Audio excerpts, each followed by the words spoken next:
units, being a voice in that space in Denver especially. The way that we're living today is so much different than the way that it used to be.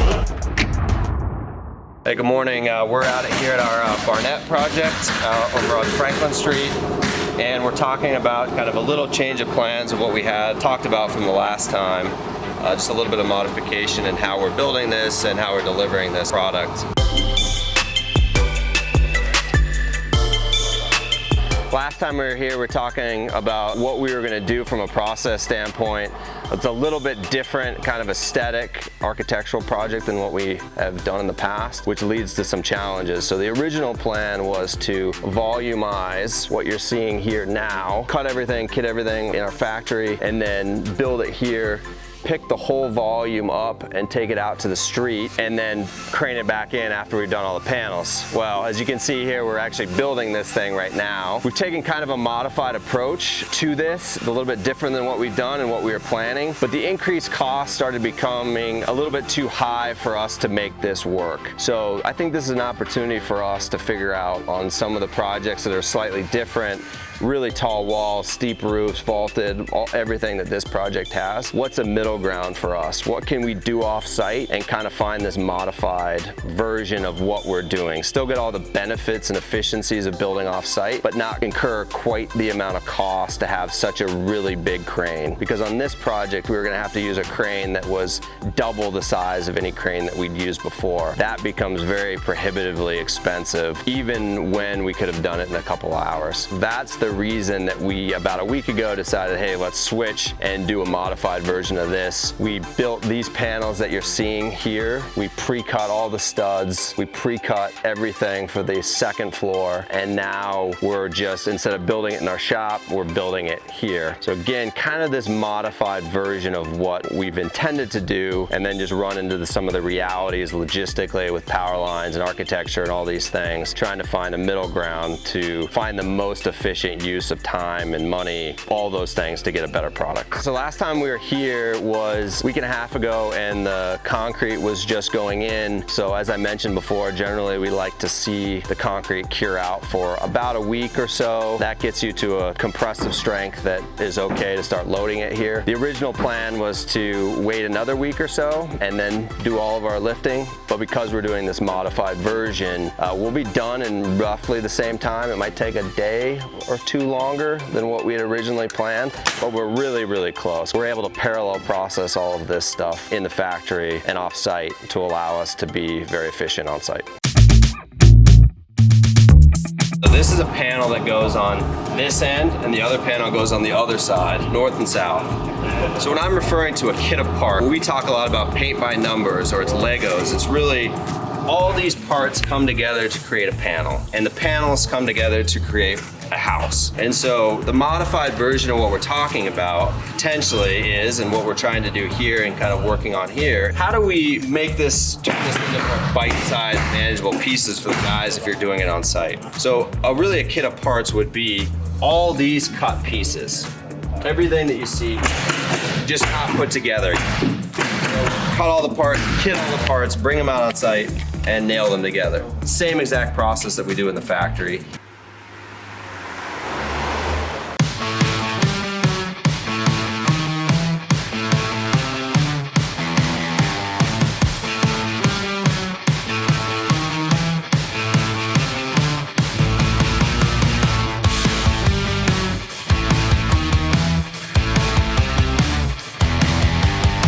Hey everyone, we're back out here on our South Franklin, our Barnett ADU project. We had talked originally about building this on site more as a module, flying it out and then bringing it back. Last time we talked, we were taking a little bit more of a modified approach just because of some of the logistical challenges, a few budget constraints that we ran into, and then really just the complexity of this project.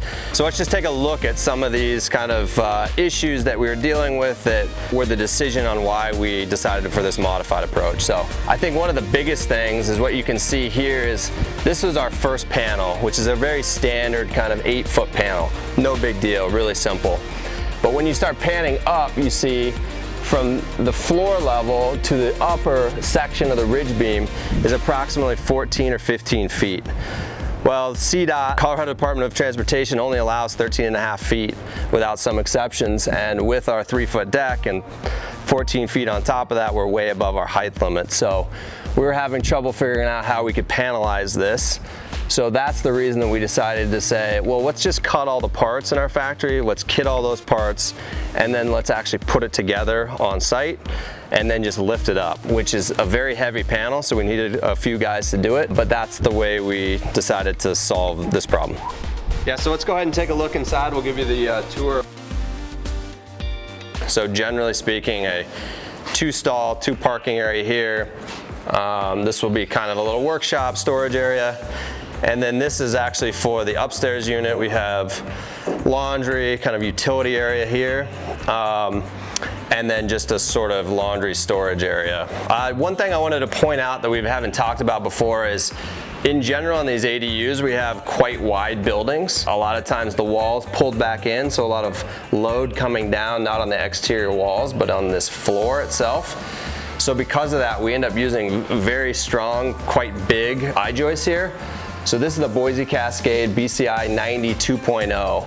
The only reason that's important to know is just that that is the strongest I-joist that they build. The only reason I say it is just to point out sometimes the complexity of building within the zoning code in Denver, oftentimes in small spaces, meaning like we don't want any beams or columns breaking up our space in here, and then because of the zoning kind of pulling everything in means that we need to have really strong floors. I've used more big BCIs and big I-joists in ADUs than I've ever used in like small multifamily or single family, and we use these BCIs quite often. So we just wanted to come up here and give you a quick tour in this framing stage, kind of give you a walkthrough, show you what everything is, as well as highlight some of the things, because we went to this modified approach, what we prefabricated in the shop, what we built fully in the shop, and then the pieces that we're building out here on site. So we're actually standing in the living room right here.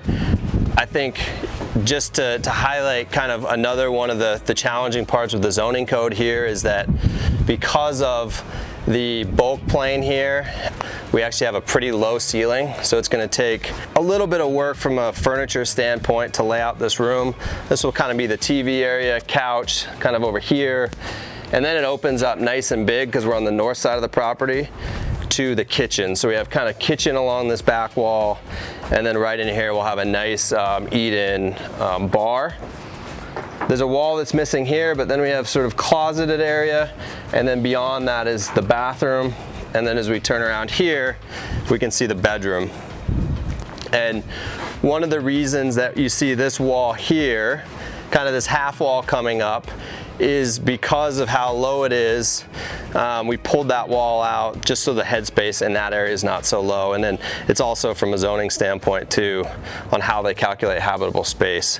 So this is the bedroom here. You walk in from the bedroom into the bathroom. We'll have the vanity kind of in this area, and then a really big, nice shower. It's one of the things that this client particularly wanted, was a really nice shower. And so we're still trying to decide, is he gonna go with a steam shower or a traditional shower?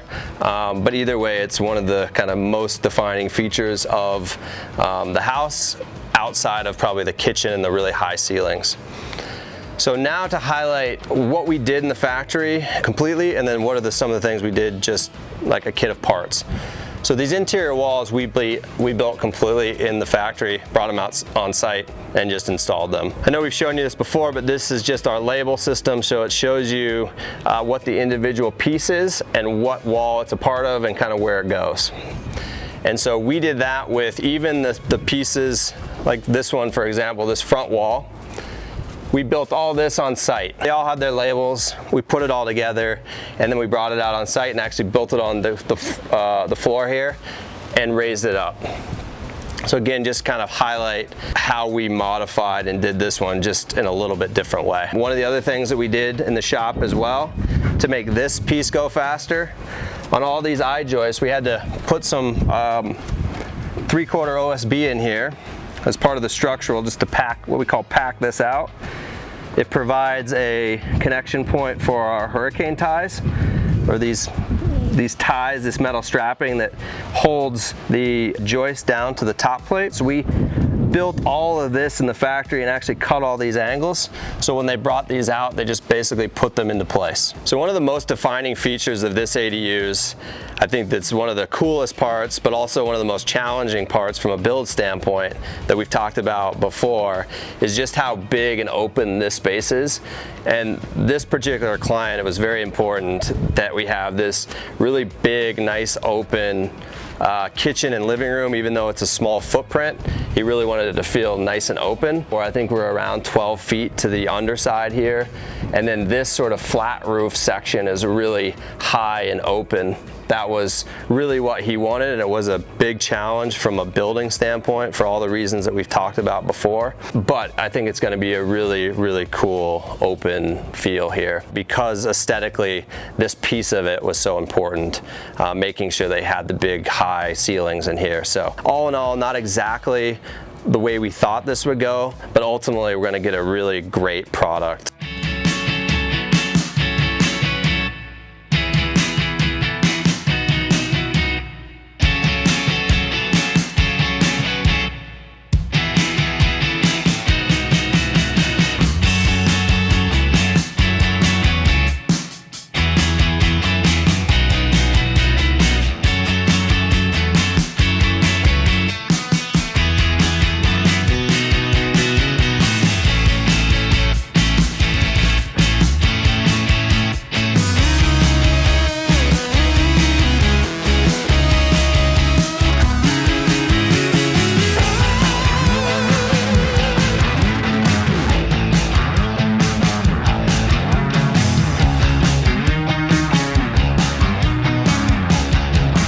This Franklin Street project for me really highlights and brings up a lot of different things for me.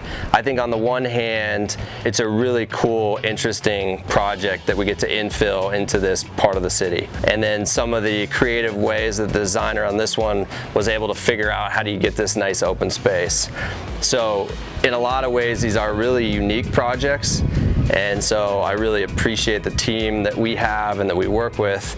But it also brings to mind that if we're ever going to get to some affordability, we do, for a lot of people, have to get to a more model-based approach that we're working on actively. But there's also this market, this kind of latent market of a more simple design that we can manufacture completely off-site, that we can deliver very efficiently and much more affordable. Our team and what we're doing is kind of built to do both. Because we specialize in ADUs, it allows us to be able to build the team and have the expertise to do this and to do the more simple projects.